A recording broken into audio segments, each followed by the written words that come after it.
শুনুন শুনুন শুনুন, এত দ্বারা সকল অধিবাসী বৃন্দকে জানানো হইতেছে যে আগামী 27 জুন শান্তিনগর হেলথ সেন্টার মাঠে 1 মাস ব্যাপী এক বিশাল রথের মেলা অনুষ্ঠিত হতে চলেছে। এই মেলার বিশেষ আকর্ষণ এই রে, রথ চলে এলো তো। গত বছরের রথটা আবার বাং থেকে নামাতে হবে, তাকে পরিষ্কার করে সাজাতে হবে। উফ, এখনো যে কত কাজ বাকি।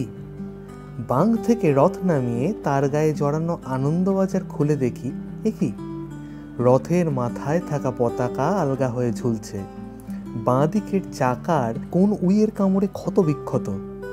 সামনে থাকা দুটি ঘোড়ার মধ্যে একটি কোথায় যে পালিয়েছে ঘাস খেতে, সর্বনাশ।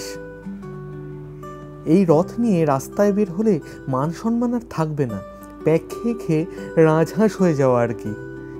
এই খানিকটা একটু ফাস্ট ফরওয়ার্ড করছি, ওকে। সেই মতো মায়ের কাছে বায়না, রেফার টু বাবা, বাবার প্রতিশ্রুতি আর স্বভাব মতো ভুলে যাওয়া, কান্নাকাটি, মন খারাপ, অগত্যা ছুটে যাওয়া দাদুর কাছে। চেম্বারে রোগী গেলে ডাক্তার যেমনভাবে ডায়াগনোসিস করে, খানিকটা অমনভাবেই রথটাকে পরীক্ষা করলো দাদু।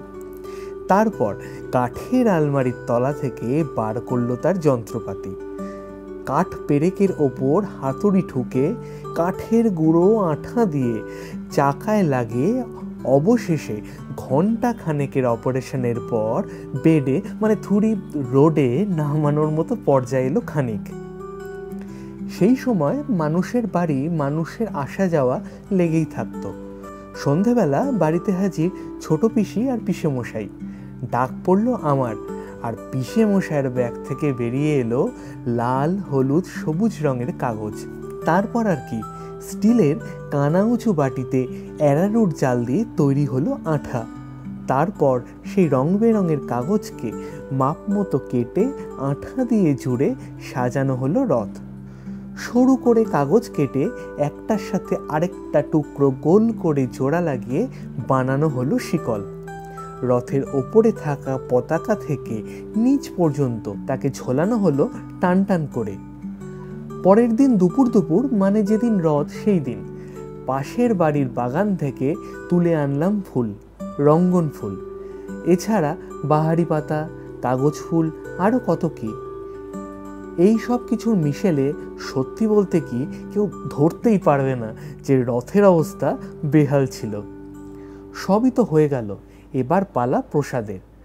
ঠাকুরঘর থেকে নকুলদানার শিশি খুলে প্রথমে 1 মুঠ নিজের পেটে চালান করে দিয়ে খানিকটা রাখলাম জগন্নাথের সামনে। এছাড়া আছে গোল করে কাটা শশা আর ছোট ছোট করে কাটা ডাঁশা পেয়ারা।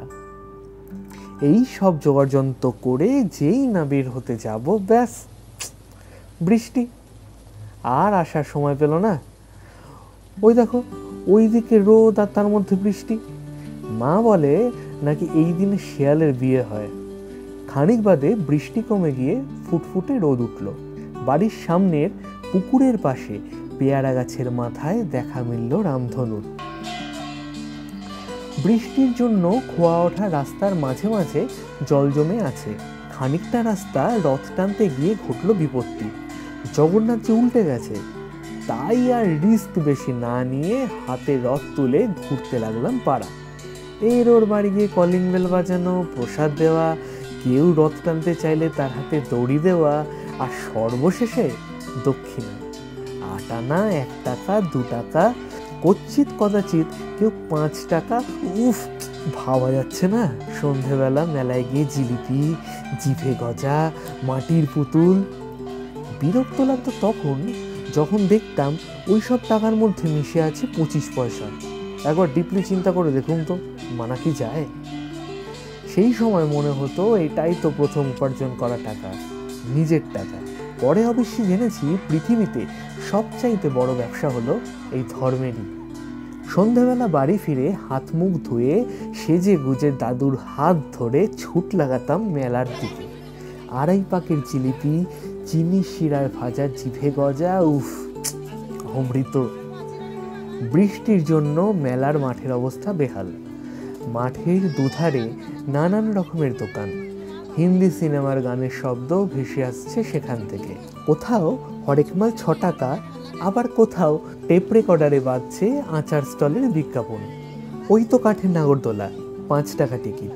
পকেট থেকে 5 টাকা বার করে টিকিট কেটে উঠে পড়লাম তাতে। দাদু ভয় পায় চড়তে, বলে নাকি মাথা ঘোরে। নাগরদোলার ওপর থেকে মেলার মাঠের খানিকটা দেখা যায়। কত লোক জমেছে আজ মাঠে, 500 নাকি 1000। নাগরদোলা থেকে নেমে একটু হাঁটতেই দেখি ম্যাজিকের একটি স্টল। সেখানে একটি লোক মাথায় লম্বা ধরনের একটা টুপি পরে একের পর এক ম্যাজিক দেখিয়ে চলেছে। আর তার ঠিক পেছনে কাঠের র্যাকে সাজানো আছে নানা রকমের ম্যাজিকের সামগ্রী বিক্রি করার জন্য। এছাড়া রয়েছে সহজে ম্যাজিক শেখো নামের বই। ছোটবেলায় সেই সব দেখে মোহিত হয়ে মেলার মাঠে দাঁড়িয়ে ঠিকই করে নিই যে বড় হয়ে ম্যাজিশিয়ানই হব। যেমন ভাবার তেমনই কাজ। দাদুর কাছে এক প্রকার বায়না করেই কিনে ফেলি সেই ম্যাজিকের বই। তারপর খানিক মিকি মাউসের পেটের ওপর লাফিয়ে ঝুলনের জন্য মাটির পুতুল আর বাড়ির জন্য জিলিপি আর চিনেবাদাম কিনে পা বাড়ালাম ফেরার পথে। ট্রেন থেকে নেমে বাজার করে হাঁটতে লাগলাম বাড়ির পথে। বৃষ্টি হয়ে গেছে, পিচের কালো রাস্তায় তার ছাপ স্পষ্ট। দুটি বাচ্চা ছেলে তাদের মায়ের হাত ধরে রথ নিয়ে বেরিয়েছে। রথের গায়ে জড়ানো টুনি লাইট, আর রথের ভেতর থেকে ব্লুটুথে গান বাজছে। ওদের দেখে মনে পড়ে গেল সেই ছোটবেলার কথা, রথের কথা। ওদের মধ্যে একজন আমার সামনে এসে দাঁড়ালো রথ নিয়ে।